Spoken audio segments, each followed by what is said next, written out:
Good evening and welcome to our webcast tonight, trying to give you, the voters, pertinent information you should know in advance of November 8th election. The staff and I have been working hard since the end of the primary season to make sure that Election Day goes as smoothly as possible. My name is J.C. Love and I'm pleased to serve as Montgomery County's probate judge. And over the next hour, you will hear from those people who are involved in elections here in Montgomery and give you pertinent information you need to know in coming and casting your vote on Election Day. You'll hear from Ms. Gina Ishman, our circuit clerk and absentee election manager, giving you important information and deadlines that allow you to vote absentee in this election. You'll hear from the Board of Registrars that will give you information about what you need to do to check your voter registration status, where you can go to find your polling precinct, and other helpful information that you as a voter need to know regarding your voter registration status in advance of the election. And you'll hear from Ms. Alexandria Stevens, the elections director, and she will go ahead and let you see this express voting machine behind me that you'll see at your precincts on Election Day, how it operates, as well as give you important information that you as a voter need to go on Election Day.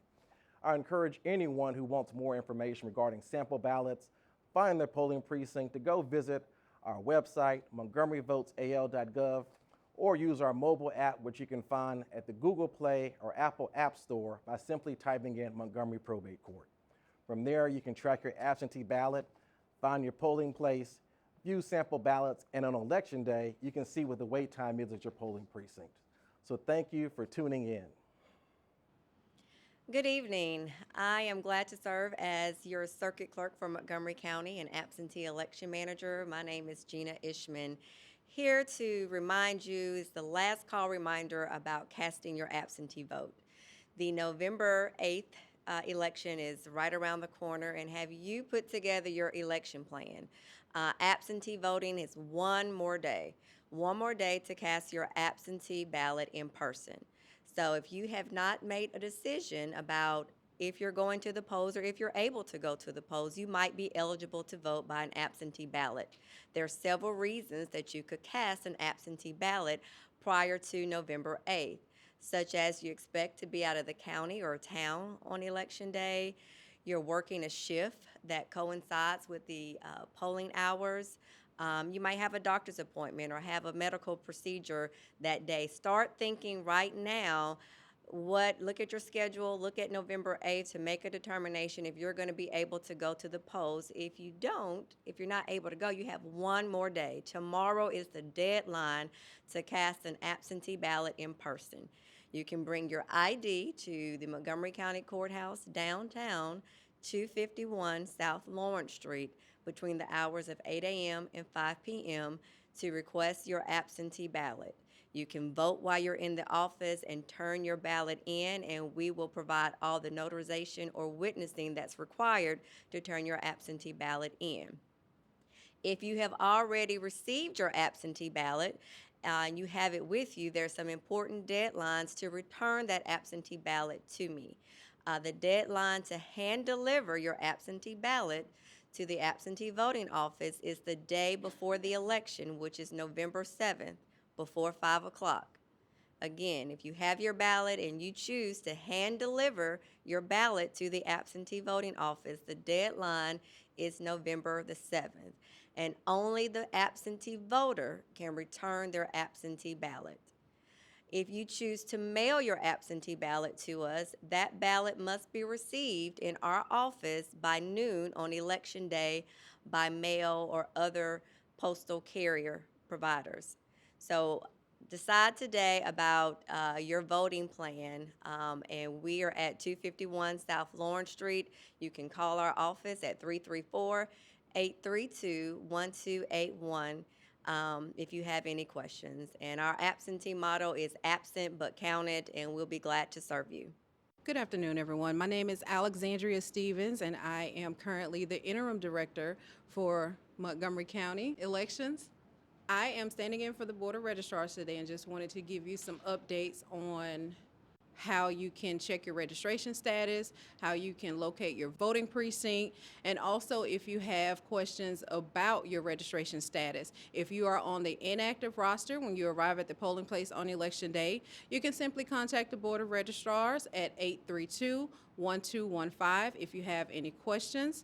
Please know that if you are on the inactive roster, you are still eligible to vote a regular ballot on election day. So again, if you have questions, you can contact the Board of Registrars at 832-1215, or you can visit the office located at 125 Washington Avenue. Good evening, everyone. My name is Major Gail Atchison. I'm with the Montgomery County Sheriff's Office. And our main objective in an election is to provide security at all the polling places. And we don't interfere with anyone in the polling place. We just provide the security.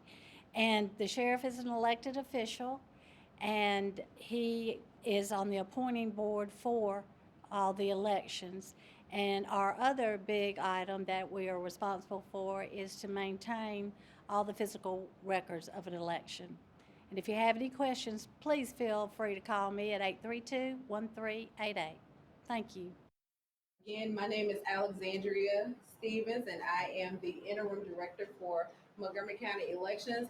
And I wanted to talk to you all a little more about the express vote, which is simply a ballot marking device. So when you go to your polling place on election day, you will have the option of choosing a paper ballot or express vote.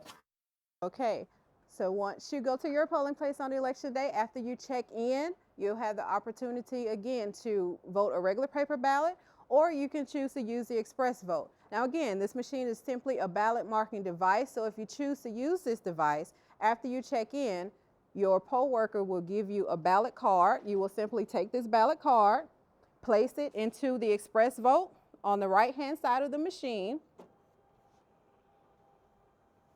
And once the card is inserted, it will show the races that you are eligible to vote for. It is touchscreen. It also has the capability to change the contrast if it helps you to see easier. You can darken it or you can lighten it. You can also zoom in on the print if you'd like to, if you have trouble seeing. Some other advantages of this machine, if you have a hard time hearing, each machine comes with headphones. It also reads the ballot out loud to you. Once you're ready to make your choices, again, it's simply touchscreen. You touch it with your finger. Once you're done with the race, you'll simply hit the next button and make your choices.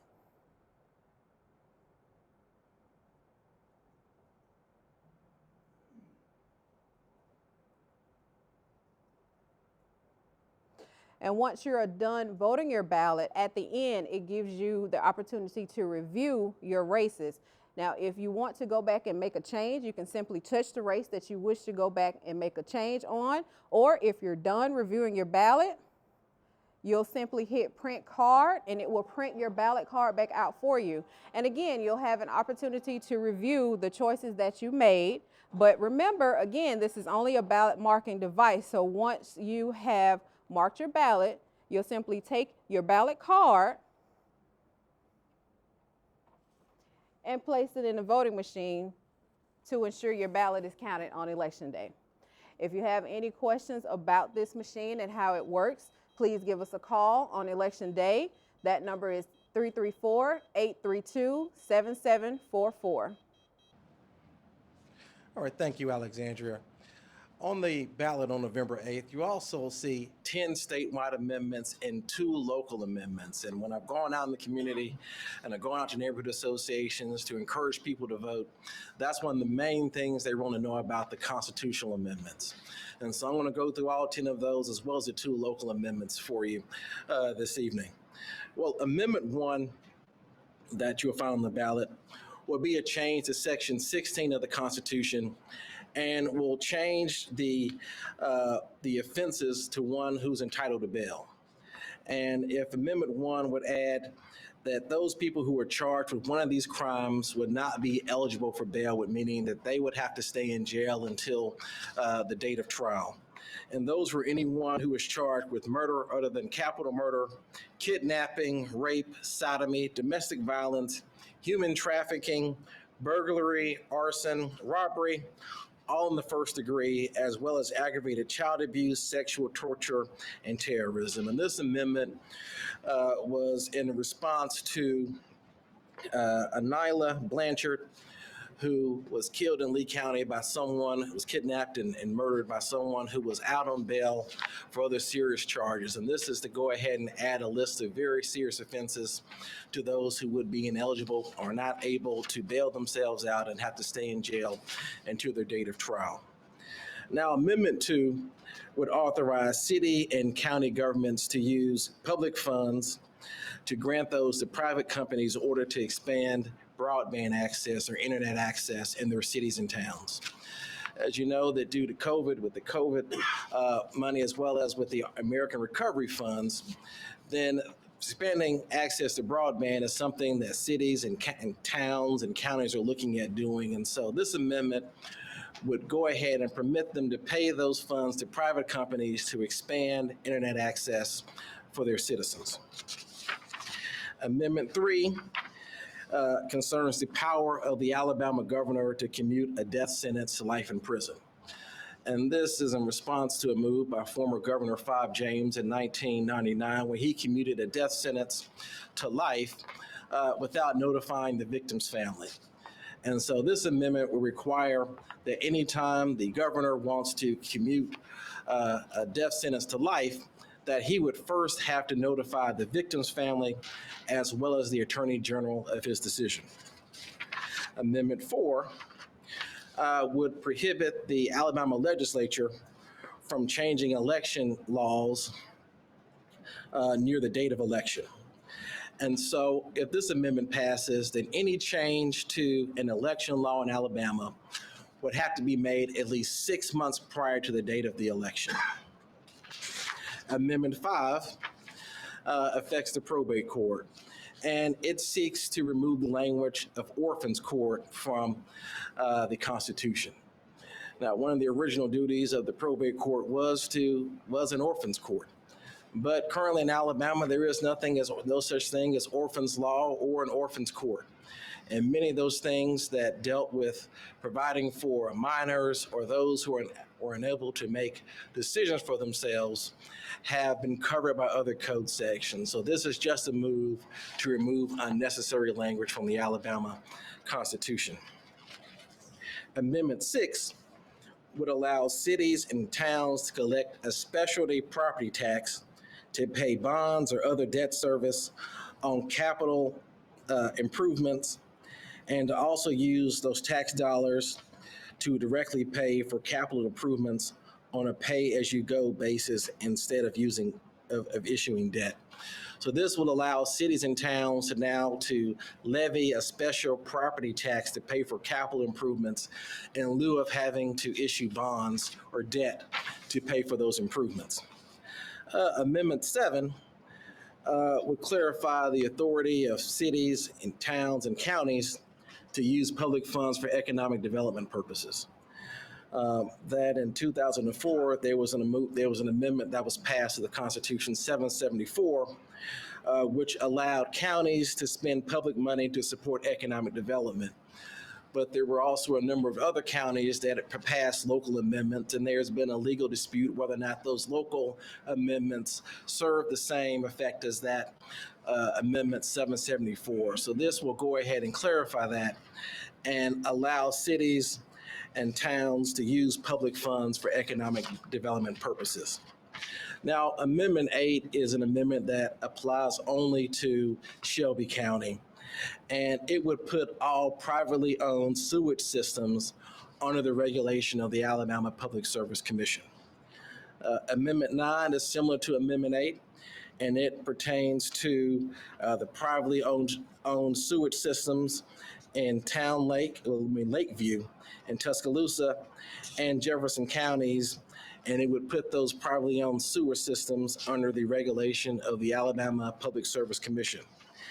And Amendment 10 is an amendment to the recompiled Alabama Constitution of 2022, which just says that any future amendments to the Constitution will be placed in the recompiled section of the Alabama Constitution.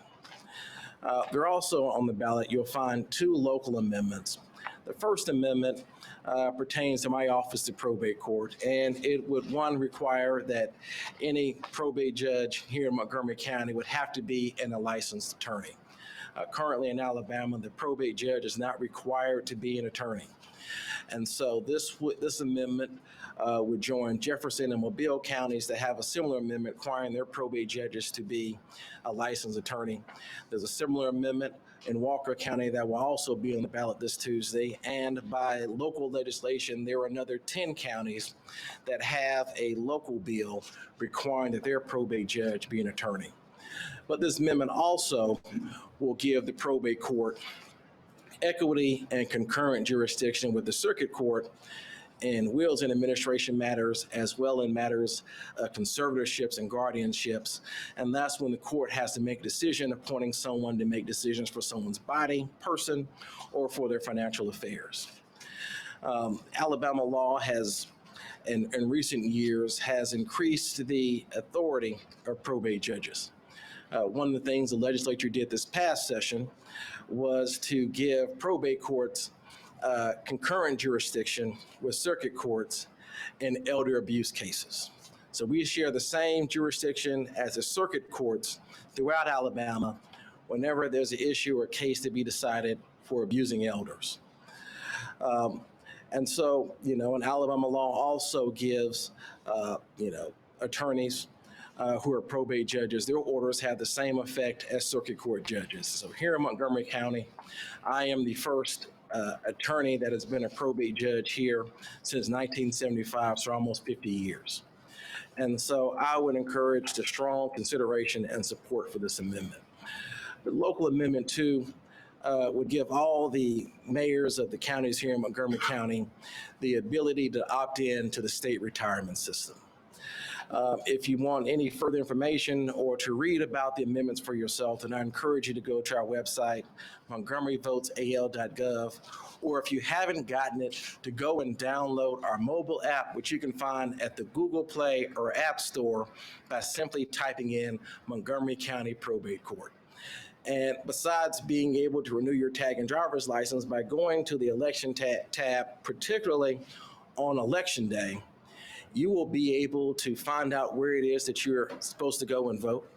Because here in Montgomery County, and there are a few precincts here, where you go on the state and national elections is different where you vote in municipal elections. And so we always get voters who say, I went to the wrong precinct. So before you leave, just go, put in your address, and it will go ahead and tell you where you need to go and cast your vote. You can also, as I told you, view sample ballots. You can check precinct wait times to see what the wait time is at your precinct on election day. So if you haven't downloaded it, I would encourage you to go and do it today in advance of the election. Now, we've gotten a few questions that we'll try to go through and answer for you tonight during our live stream. And I think one of the first questions that we had gotten earlier was, can I take a picture of my ballot on election day? And yes, Alabama law does give you the ability that if you want to take a picture of your ballot on election day, that you can go ahead and do that. You can't take pictures of the other voters in the precinct. You can't take pictures of the precinct. You can't take pictures of anyone else's ballot, but only your ballot that you can take pictures if you want to go ahead and have it for your own record, or you want to place it on social media. Alabama law provides you to do that. Another question we got is, can an organization give out food and water to people waiting in line? In Alabama, there is no prohibition against giving food and water to people standing in line. And so I know there's been some confusion about that because Georgia passed a law last year that made it illegal to do that. But here in Alabama, you can give out food and water to people waiting in line.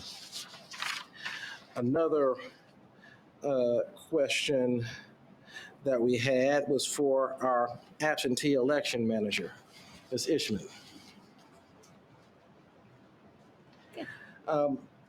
Can I track my absentee ballot? Yes, thank you for that question. So, yes, you can track the status of your absentee ballot. You can go to myinfo.alabamavotes.gov and check the status of your absentee ballot. Once we receive your ballot in our office, we log that information into the system and you'll be able to see the status of your ballot. It will say accepted, which means that your absentee ballot will be counted.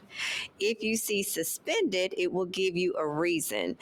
The only reason that an absentee ballot will not be counted would be that the voter failed to complete the back of their affidavit envelope. So I want to take this time to stress the importance of the affidavit envelope. When you receive your absentee ballot, it comes with all the envelopes necessary to vote your ballot and return that ballot. One of the main envelopes is a white affidavit envelope. On the back of it, it requires the voter to complete their information.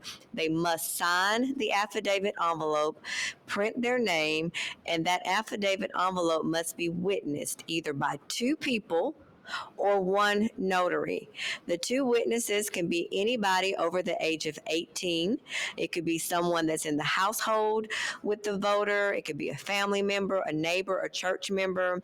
As long as they're over the age of 18, the only other restriction is that it cannot be a candidate that's on the ballot that signs as the witness. And once you turn your ballot in, that ballot is placed in a safe and locked up until election day. Those ballots are turned over to the sheriff's office on election day, who deliver those ballots here to the election center. Once I have your ballot, if it's in suspended status, it cannot be cured. Currently, Alabama law does not allow the absentee election manager to notify a voter of any deficiencies with their ballot once it's returned. And as a companion to that, so what should a voter do if they have any concerns about they mail it in, not sure if it's been accepted or they see it's been rejected, and they still want to vote in this election? What should they do? So let's just say that you requested an absentee ballot, you mailed your application in, and you haven't received your ballot, or you have received your ballot and maybe there's not enough time to put that ballot back in the mail to me, or you changed your mind and you don't want an absentee vote. You thought you were going to be out of town, but you're actually in town on election day. You can still go to your polling place. No, it might be a little delayed because you're going to have letter A by your letter, which states that you applied for an absentee ballot.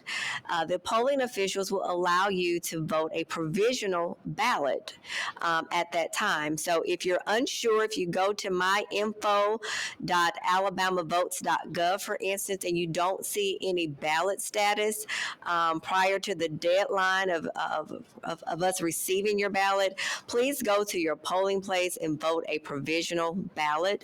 There's no delay in the absentee voting office of inputting those ballots that are returned. So if you go out there today and go to myinfo.alabamavotes.gov and you don't see a status as far as your ballot and you know that you've mailed it, call our office 334-832-1281. We can verify that for you. Again, the deadline to receive absentee ballots by mail is up to election day at 12 noon. And so any ballots that we receive up until noon on election day will be counted and accepted if they meet all of the eligible requirements of the affidavit envelope. I think that's it. All right. One thing I wanted to touch on is discuss is when we've been out in the communities really trying to encourage people to vote on Tuesday, and we've gotten the question, are our elections safe? Will our votes really count? And that's something that I really want to assure you that here in Montgomery County that we work hard to protect the sanctity of the election, and we work to make sure that every ballot that is cast in here will be counted by us on election day. And then a companion to that we get, well, is any of the election equipment connected to the internet? By Alabama law, no election equipment, any equipment where voters will be casting a vote can be connected to the internet. Now, earlier this evening, you saw Alexander tell you about this express voting machine, which is really just a ballot marking device. And on this device, there is no modem, there is no internet connectivity to this machine, nor is there any connectivity to this tabulator that records that ballot and as well as those ballots that are cast on the paper ballot. And one thing that I want to tell you that here in Montgomery County, that voters have two options to vote. That you can still, if you go to the polls on election day, you can go ahead and vote the same way you always have by casting that paper ballot and putting into this machine. But we also work to also give voters here in Montgomery County another option to follow what other states have done in regards to using this as primary voting machines, to have these available to those voters who want to go and try an electronic means. So you still have your two options. The paper ballot is not getting discarded, is not being phased out, that you will still be able to come and vote here by paper ballot here in Montgomery County. But more importantly, when you talk about election integrity, the elections here in Alabama, according to Secretary Merrill, that we were rated one of the safest states here in the country with regards to elections. And so, we not only here in Montgomery County, but my fellow probate judges and the Secretary of State's office really work very hard to ensure the integrity of our elections. And so I think we have Ms. Stevens that had some questions that she received. Okay, one of the questions that we received was asking about wearing campaign material on election day. And the answer to that is yes. For voters, if you have on political apparel, you can enter the precinct with it on, but you have to vote and then leave. Also, for candidates or those who are campaigning on the candidate's behalf, you can campaign at the precinct on election day, but remember, you have to be outside of that 30 feet. So you cannot campaign within 30 feet of the entrance to the polling location. Also, Judge Love mentioned earlier about pictures. We also got a question about taking videos. So you cannot take videos throughout the precinct. Remember, we have to protect the voters' privacy. So that is against the law. You cannot do that according to Alabama law. We want to thank you all for tuning in with us tonight. And I want to give you some numbers that you can go ahead and have handy with you on election day, should you need them. If you have any questions on election day regarding polling precinct status or report a problem that you see at the precinct, please call the Election Center at 334-832-7744. If you go to the polls on election day and check in and there's a question regarding your voting status, your name's not on the poll or you are sent to another precinct, or I would encourage you to call the Board of Registrars, and their number is 334-832-1215. And if you want to vote absentee and have any questions about whether or not you can still vote absentee, or you have any other absentee related questions, please call Ms. Ishman's office, the absentee election manager's office, at 334-832-1281. And we thank you for tuning in tonight. And you can still go to our website, montgomeryvotesal.gov, or use our mobile app to view our sample ballots, look at the polling precinct, go ahead and look at track the status of your absentee ballot, or on election day, find out what the wait time is at your polling precinct. So thank you for tuning in tonight, and see you at the polls next Tuesday. Thank you.